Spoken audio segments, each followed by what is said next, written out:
안녕하세요. 크립토TV입니다. 오늘은 강세장 속 좋은 기회가 오고는 있지만 해서는 안 되는 실수 두 가지를 다뤄보도록 하겠습니다. 먼저 현재 코인 시장 현황을 좀 점검하고 넘어갈 텐데요.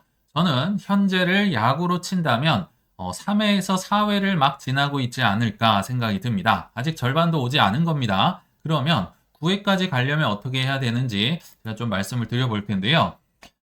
이걸 얘기 드리는 이유가 있습니다. 현재 우리는 강세장의 초입에 들어와 있는 상황인데 강세장 속에서 나타나는 패턴이 있었죠. 자, 비트코인이 오르다가 혼자 재미 보다가 횡보를 하거나 좀 재미없게 조정을 받으면 알트코인이 막 파티를 이것저것 하기 시작할 겁니다. 이게 몇 번씩 강세장 안에서 반복이 되다가 결국 비트코인이 저는 최소 두세 번은 큰 조정이 있을 거라 생각이 들거든요. 비트코인이 떨어지면 알트코인은 또 폭락을 하는 이런 시나리오가 아마 강세장 내내 반복되지 않을까 생각이 드는데, 자, 이거는 이제 파란색은 올해 기준으로 파란색은 비트코인, 보라색 솔라나, 빨간색이 도지인데요. 한번 짧은 주기든지 긴 주기든지 이게 참 반복이 역사적으로 되는 것 같습니다. 자, 여기 파란색 보시면 올해 3월 12일이었나요? 이때 비트코인이 1억 500만 원 찍고 가장 재밌었을 때를 제가 손을 그어 놨습니다.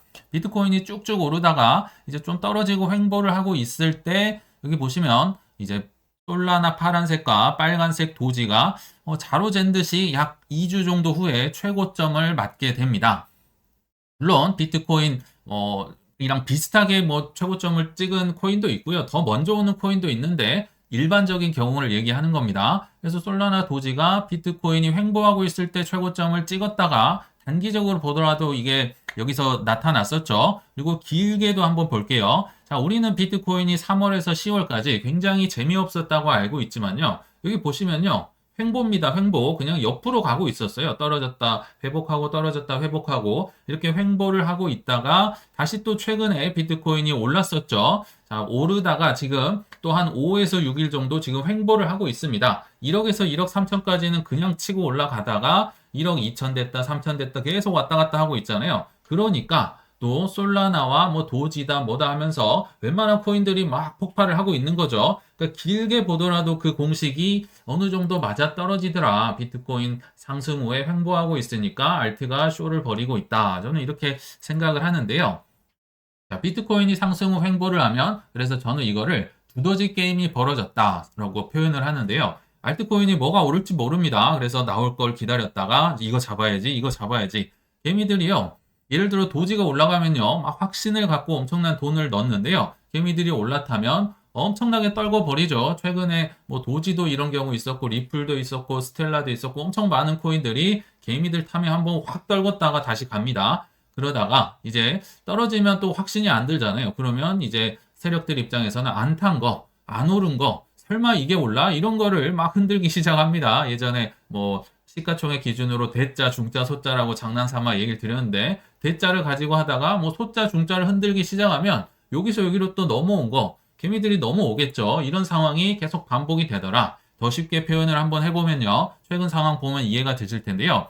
비트코인만 올랐었잖아요. 도대체 알트코인은 언제 오르느냐? 죽었다. 뭐 거의 한 6개월, 7개월째 그랬어요. 근데 그 알트코인의 포문을 뭐 짧은 이제 상승이긴 했지만 도지가 열었었죠. 하나 재밌는 건요. 도지는 이 도지 투자자들이 과거에 일론 머스크를 고소를 했습니다. 왜 도지 가격 가지고 장난치느냐 하면서 피해를 봤다는 거죠. 그러다가 결국 도지 가격이 오른 게 일론 머스크 때문이잖아요. 어마어마하게 상승을 하니까 금융치료를 받은 투자자들이 그 고소를 취하했다고 합니다. 역시 치료 중엔 최고가 금융치료인 것 같습니다. 이제 리플이 가만히 있으면 안 되겠죠. 리플 뭐 욕은 정말 뭐 말할 필요도 없을 만큼 많은 사람들이 떠나가셨겠지만 재밌어요. 이제는 갈링하우스가 나와서 나 대통령 만났는데 무슨 얘기 했는지는 비밀. 뭐 이렇게도 표현을 했었고요. 로빈후드에도 재상장이 됐었으며 겐슬러 사임의 최대 수혜주다. 뭐 예전에 소송 뭐 끝났다고 해도 별로 오르지도 않더니 막 폭등을 합니다.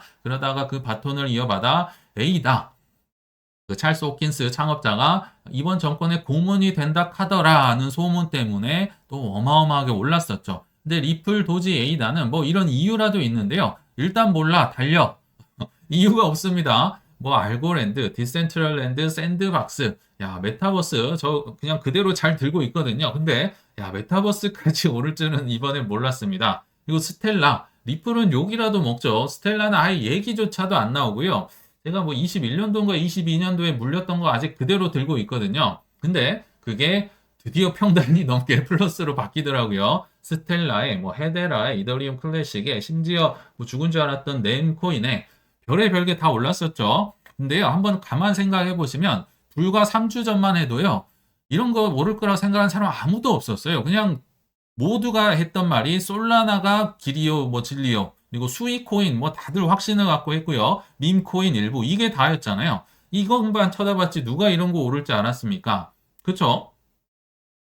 근데 저는 개인적으로 생각할 때요. 이런 이 판이요. 참 금융 엘리트라고 표현하겠습니다. 그분들이 정말 바로잰 듯이 한꺼번에 뭐 성동격서라고 해야 될까요? 이런 판을 짜고 막 갑자기 때가 된 거죠. 그들 입장에서는 엄청나게 드라이브를 걸더라. 다 짜고 치는 것 같다는 생각이 들거든요. 어떻게 그렇게 다 떨어져 있는 판국에 갑자기 비트가 오르고 갑자기 막 호재들이 넘쳐나죠. 내가 최고다, 내가 최고다. 뭐 다들 확신을 갖고 개미들이 달라붙었었잖아요. 그래서 이걸 표현할 때 엘리트들이 봤지? 야, 4848 메뚜기처럼 이렇게 뛰어다녀야 돈 벌어. 실제로 이렇게 해서 돈을 지금 조금 버신 분들이 있을 겁니다. 이것도 하다 보면 늘더라고요. 근데 과연 그럴까요? 지금은 마다 보이죠. 뭐 올랐다가 막 떨구니까 그거 피해가지고 다른 거 사면 좋고 할 텐데 과연 이게 맞을까? 저는 이게 제가 생각하는 첫 번째 실수라고 생각이 듭니다. 트렌드를 따라 해야지 뭐 이상한 거 옛날부터 뭐 아무것도 보여주지도 않은 거 들고 있어서 그런 거 팔고 트렌디한 거 뭐 AI다 뭐 미미다 뭐 RWA다 이런 거 좀 사라 그래야 돈 번다. 그러나 저는 웬만하면 아무튼 사팔사팔 하지 않고 버텨야 할 이유를 한번 증거를 들어서 말씀을 드려보겠습니다.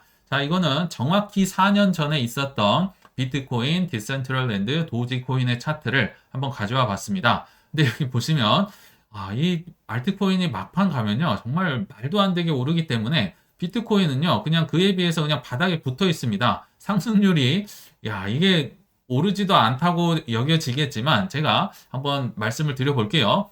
자, 제가 이렇게 표현을 한 20년도 10월, 뭐 지금으로 치면 24년 11월 쯤이라고 생각을 해주셔도 될 것 같아요. 자, 20년도 10월 비트코인이요. 10,000불에서 11,000불 왔다 갔다 했었습니다. 근데 여기 보시면 21년 4월, 여기 파란색, 뭐 여긴 바닥에 있긴 하지만 이때 무려 6.3만 불까지 갔었거든요. 근데 여기서 여기까지 바닥이 아니라요. 이게 지금 6배 오른 겁니다. 비트코인이 올랐는데 6배 오르는 동안에 물론 이 빨간색 도지도 뭐 이것만 해도 뭐 열 몇 배 올랐을 거예요. 그리고 뭐 디센트럴랜드도 올랐지만 결국 정점에 가서 이제 조금 뒤에긴 했지만 여기 빨간색 도지코인은 그냥 20년 11월 이때 기준으로만 하더라도 26,000%가 올랐습니다. 그리고 디센트럴랜드 이게 타이밍이 참 어려워요. 얘는 4월에 올랐고 얘는 또 5월이었죠. 그리고 여기는 11월, 12월에 올랐는데 디센트럴랜드도 얼마나 많이 올랐는지 아마 다들 기억나실 겁니다.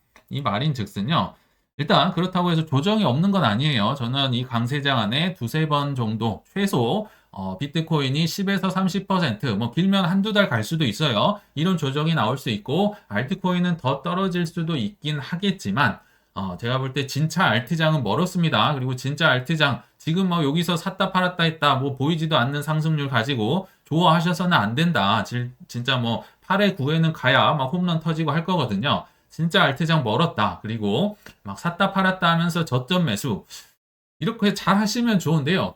어려워요. 이 팔고요. 이게 정말 계속 치고 올라가 버리면 이 정말 감당 안 되는 어지럽거든요. 이거 하기가 굉장히 어렵습니다. 뭐 소액으로 한번 테스트를 해보시면 좋겠지만 저는 못하겠더라. 그래서 이게 팔아서 저점 매수 굉장히 어렵더라. 그래서 제가 예전에 계속 얘기 드렸던 게요. 첫 번째, 너무 올라서 정말 못 살겠다 싶으면요. 그냥 소고기 사 먹는 겁니다. 소고기 정도는 언제 그래도 내 코인만 많이 올랐기 때문에 충분히 가능하다. 그리고 강세장에 전에 있을 때는요. 제가 뭐 한 종목이 뭐 크게 오르면 한 3분의 1 팔아도 좋다.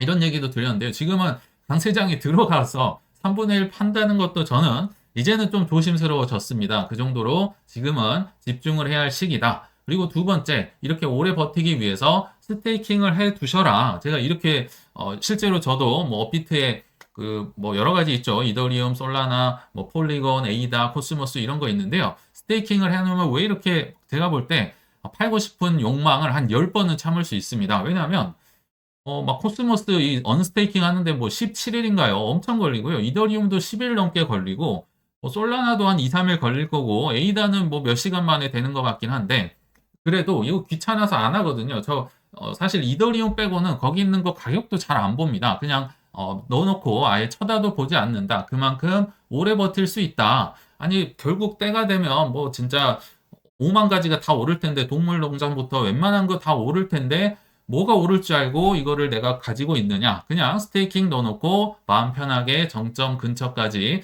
이제 뭐 여러 신호는 있겠죠. 기다리면 좋겠다 싶어서 이런 전략을 저는 썼었는데 여러분들도 여러분들만의 좀 버틸 수 있는 전략을 가져가시면 좋겠다 생각이 들고요. 자, 우리가 야구로 치면 3회, 4회라 했잖아요. 제가 볼 때 5회, 즉 절반을 넘었다. 이 슈퍼를 쏘는 게 저는 이더리움의 신고가 경신이라고 생각이 듭니다. 이더리움이 뭐 한 600만 원쯤은 가야 뭐 최고점 뚫을 걸로 알고 있거든요. 자, 이더리움의 최고점이 저는 야구의 5회다. 아직도 많이 남은 거죠.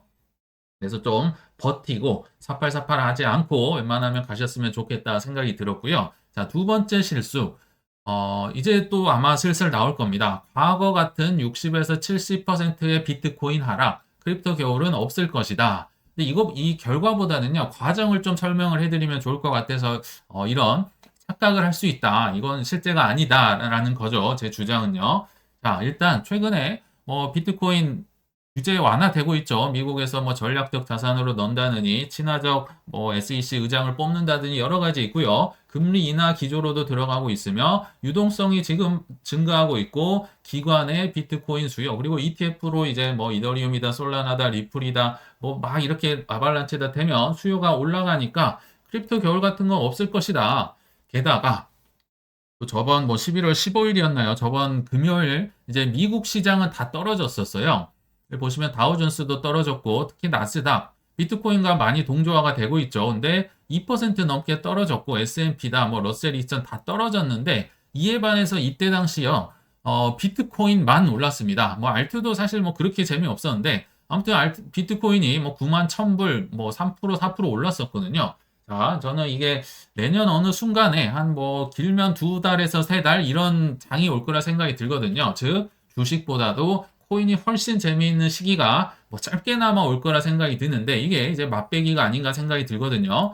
자, 그러면 장밋빛 꿈을 꿀 수가 있겠죠. 그러면서 이번에는 다르다. 지금 뭐 ETF 들어왔고 뭐 여러 가지 조건이 좋잖아요. 그래서 이제 뭐 10년간 보유한다. 뭐 여러 가지 맥시멀리스트들이 등장할 텐데요. 제가 예전 말씀드렸지만 24년도 3월에도 이런 분들이 엄청나게 등장해서 저희의 채널에 등장을 하셨었습니다. 댓글에 맥시멀리스트가 된 거죠. 제가 뭐 이런 폭락이 올 거라 나중에 온다. 이걸 염두에 두자고 좀 얘기를 드리니까 당신이 ETF의 의미를 잘 모르시나 본데 하면서 굉장히 ETF는 그런 게 아니다. 이제 쭉쭉 간다. 앞으로 폭락은 없을 것이다. 많은 유튜버들도 그런 얘기를 했어서 제가 불안해서 그런 얘기를 했었던 건데 그 맥시멀리스트 지금 다 사라져 있었습니다. 그러다가 이제 다시 슬슬 나올 거라 생각이 저는 들거든요. 그래서 결국 겨울은 올 건데 이 과정을 한번 짧게 과정이 더 중요할 것 같아요. 왜 그런지를. 그래서 제가 말씀드린 논리를 한번 들어보시고 판단을 해주시면 될 것 같아요. 자, 내년 어느 순간까지는 저는 꽤 좋을 거라 생각이 듭니다. 조정은 꼭 옵니다. 이거는 잊으시면 안 된다. 항상 이제 처음 들어오신 분들 장밋빛만 생각하실까봐 말씀드리고요. 그러나 겨울은 찾아올 거다. 한 예를 들어볼게요. 뭐 여러 가지가 있겠지만 이제 거시로 한번 풀어본다면 우리 이 뉴스 그냥 금방 보고 넘기셨을 겁니다. 11월 13일 미국의 CPI가 10월 달께 11월에 나오죠. 예상치 부합. 물가 좋네. 잘 잡혔네. 그리고 그 다음 날에 미국의 PPI, 이건 소비자 물가고요. 생산자 물가도 또 0.2% 상승 예상치 부합. 생산자 물가도 잡혔네. 그냥 이러고 넘기셨을 가능성이 높습니다. 그리고 그 뒤에 이제 제롬 파월이 인터뷰에서 연설을 했는데요. 금리 인하 서두를 필요 없다고 하는데 그 이유를 딱 하나만 꼽으라면요. 미국 경제 성장이 강하다. 경제 강하기 때문에 굳이 금리 인하할 필요 있어? 이렇게 얘기를 했지만 저는요, 제가 볼 땐 좀 생각이 다릅니다. 현재 미국 경제는 만들어지고 있다는 생각이 듭니다. 이 CPI, PPI도 저는 좀 마사지가 되지 않았나 항상 의심을 하는 편이고요. 경제가 강한 것처럼 보이게 만들어졌을 가능성이 높다. 제가 볼 때는요, 제롬 파월이 경제 성장이 아니라요, 이건 핑계고, 돈이 너무 풀려서 인플레를 잡기 어렵기 때문에 금리 인하를 하면 안 된다고 해석이 되는데요. 몇 가지 예를 들어 보겠습니다. 자, 일단 뭐 여러 가지 긍정적인 건 있어요. 특히나 뭐 이 정부 효율성 부서 일론 머스크가 이끌면서 지금 뭐 공무원들 뭐 잘라버린다. 그리고 엑셀에서 그냥 엑셀에서 뭐 예산 가지고 마이너스 플러스 하면서 엄청 지금 그 엑셀 작업을 하고 있다고 하거든요. 뭐 도지나 뭐 아니 그 일론 머스크나 트럼프나 뭐 둘 다 뭐 한다면 하는 분들이기 때문에 예산 뭐 잘 줄일 수는 있을 거라 생각이 들지만 결국 여기 뭐 할아버지가 와도요 인플레나 위기는 저는 찾아올 가능성이 높다. 왜냐하면 탐욕 때문에 역사가 반복되기 때문입니다. 아까 CPI로 돌아와서요. CPI 잡혔다고 한다. 예상치에 부합된다고 한다 하는데요. 실제로는 올라간 겁니다. 뚝뚝뚝 떨어지는 이것도 저는 좀 의심이 되긴 해요. 이렇게 예쁘게 만들어지는 것도 신기한데 올랐어요. CPI가 올랐는데 예상과 맞다고 해서 뭐 오히려 막 올랐었죠. 비트코인은요. 그리고 하나 더 재밌는 건 이게 맞지 않는다는 거죠. 미국의 10년물 국채금리, 장기금리가요, 오르기 시작합니다. 아니, CPI가 잡혔는데, 그때 당시에 CPI 잡혔다고 하고 한 당시에 이제 그 미국 금리를 나타낸 거거든요. 미국 10년물 국채금리가 왜 오르느냐? 오르면 안 되는 겁니다. 오르면 안 좋은 거예요. CPI가 잡혔는데 왜 이게 오르냐면요. 과거처럼 결국은 미국이 채권, 특히 달러를 무한으로 발행할 가능성이 높기 때문에 예전 기억나시겠지만 폴 튜더 존스나 드러켄 밀러가 미국 채권 공매도 친다. 왜요? 무한 발행을 하기 때문에 참고로 채권의 가격과 금리는 반비례합니다. 금리가 오르고 있단 말은 채권 값이 이제 떨어지고 있다는 얘기죠. 그러니까 지금까지는 폴 튜더 존스, 드러켄 밀러가 맞습니다. 금리가 인하가 되지 않고 오히려 오른다. 돈 찍어내는데 장사가 없다는 거죠. 이걸 또 이제 뭐 M2로도 한번 설명을 해보면 쉽게 이해가 됩니다. 자, 뭐 코로나 팬데믹 터졌을 때 엄청난 유동성을 찍었었죠. 그러다가 이제 긴축을 한다고 하면서 M2가 마이너스까지 갑니다. 이때 다들 우리 뭐 비트코인이다 주식이다 힘들었는데 현재는 이상적입니다. 이 이제 글로벌 머니가 스멀스멀 올라오면서 이제 뭐 유동성의 장을 만들려고 하고 있겠지만 결국에 가서는 저는 요 뭐 코비드가 됐든 뭐가 됐든 명분은 나오겠죠. 과거처럼 결국 프린팅 돼서 어마어마한 M2로 인해 이제 폭등이 초반에는 나올 가능성이 높다 생각이 드는데 결국 이 나중에 결말은 이거라는 거죠. 이렇게 훅 떨어질 수밖에 없다. 근데 이게 또 하나 재밌는 게요. 사람들이 생각할 때는 비트코인이 가격을 보면 이 까만 거 보더라도 이렇게 올라간다고 생각을 하겠지만 사실은 비트코인은 가만히 있는 겁니다. 그냥 달러가 워낙 찍어내기 때문에 비트코인이 계속 올라가는 것처럼 보인다. 이 얘기를 계속 뭐 데이터를 통해서 말씀을 드리고 있습니다. 게다가 트럼프가 당선되자마자 현재 폭풍 인선, 네 사람을 지금 뽑고 있다는 거 아마 보셨을 텐데요. 그 이유가 뭘까요? 연임 못하는 재선 대통령, 당선된 첫 주에만요, 무려 20여 명을 뭐 무슨 장관, 무슨 뭐 의장 발탁을 하고 있다고 합니다. 그리고 심지어 법무장관, 지금도 뭐 논란이 많은 분으로 알고 있는데, 비행기에서 트럼프가 2시간 만에 뭐 플로리다인가요? 거기로 가는 비행기 안에서 장관 후보를 그냥 이 사람 해 결정을 했다고 합니다. 그래서 너무 즉흥적으로 뽑는 거 아니냐 논란도 많고요. 이 대선 캠프 사람들조차도 몰랐다고 해요. 왜냐면 비행기에서 뽑아버리는데 이걸 알 턱이 없겠죠. 왜 이렇게 빨리 뽑을까? 자, 그 이유는 연임이 없습니다. 대선이 불가능. 이렇게 건너뛰어서 대통령이 된 사례는 제가 알기로 미국 대통령 역사상 2번인가 있어요. 굉장히 이례적인 거거든요. 자, 아무튼 뒤가 없기 때문에 일단 뒷수습을 안 해도 됩니다. 무조건 풀 악셀을 밟는 거죠. 그래서 그 이유 중에 하나가 풀 악셀을 왜 받을까? 자, 일단 26년도 11월 즈음에 중간선거가 예정돼 있는데요. 이게 된 이후로 이제 뭐 그 전국의 무게추가 차기 대선 후보로 기울 가능성이 높다. 그러니까 실질적으로 대변혁을 꾀할 수 있는 기간은 임기 4년이 아니라 중간선거까지 2년이라고 이제 뭐 비서실장이나 내정자들이 얘기를 하거든요. 자, 그러면 초반 2년 동안 밖에 내가 하고 싶은 거, Make America Great Again을 할 시간이 없습니다. 그렇기 때문에 시간을 아끼기 위해서 내년 1월부터 하면 늦다는 거죠. 그래서 지금 어마어마하게 사람을 뽑고 있는데, 그럼 한번 생각을 해보도록 하겠습니다. 자, 대통령이 이제 당선이 되고 트럼프가 1월이 딱 됐습니다. 자, 전 정권에 뭐 속이 안 좋았는지 많이 쌓아놓은 걸 치우고 뭐 인플레를 잡기 위해서 비폭탄을 좀 달래기 위해서 노력을 할까요? 아니면 다른 쪽으로 행동을 할까요? 긴축을 할까요? 그럴 리는 없습니다. 아메리카를 위대하게 하기 위해서는요, 엄청난 돈을 써야 됩니다. 엄청난 돈을 써야 돼요. 아까 국채나 뭐 여러 가지 많이 보셨었잖아요. 긴축을 할 가능성은 높다. 그래서 인플레는 무시하고 뭐 일시적이다 뭐 이런 식으로 하면서 풀 악셀을 밟을 가능성이 높습니다. 당연히 초반에는 뭐 주식이든 코인이든 굉장히 좋을 수밖에 없겠죠. 그러나 후반에는 글쎄요. 수습을 안 해도 되는데 재선될 필요도 없는데 초반에 뭔가를 보여주고 후반에는 수습을 안 할 가능성도 높다 생각이 듭니다. 물론 아까 잠깐 말씀드렸지만 뭐 도지라는 부서를 통해서 예산도 많이 삭감을 시킬 거고요. 또 AI를 통해서 GDP를 늘린다. 부채가 늘어나도 GDP를 더 늘리면 GDP 대비 빚은 떨어지는 효과를 거둘 수 있겠죠. 그리고 또한 코인을 통해서 비트코인을 전략적 자산으로 해서 대차대조표에 넣어서 플러스 뭐 똔똔 효과를 거둘 수도 있고요. 또 뭐 테더사라든지 여러 이제 스테이블 코인의 준비금으로 국채, 미국의 국채 달러가 들어가기 때문에 미국의 빚을 사주는 꼴이 됩니다. 뭐 이런 식으로 부채도 줄이려고는 하겠지만 결국은 제가 볼 때는요. 이 달러를 찍는 요술 램프를 갖고 있는 한 저는 이 탐욕의 역사는 반복됩니다. 예를 들어보면요. 이 직장인이 뭐 수입이 연봉이 뭐 5천만 원 됐다 승진해서요. 7천만 원으로 됐습니다. 5천에서 7천 되면 들어온 게 있기 때문에 나는 뭐 지출은 조금 하고 이걸 남겨서 뭘 하겠다 이런 사람 별로 없습니다. 수입에 맞춰서 결국 지출이 늘어나기 때문에 달러 찍는 요술램프 있는 한 저는 탐욕을 주체할 수가 없다. 그래서 결론은 두 가지를 조심했으면 좋겠습니다. 첫째는 오른 게 좋아 보인다고 막 사팔하거나 뭐 고점 뭐 매도하고 저점 뭐 이런 거 쫓아다니지 말자. 결국 지나고 나면요.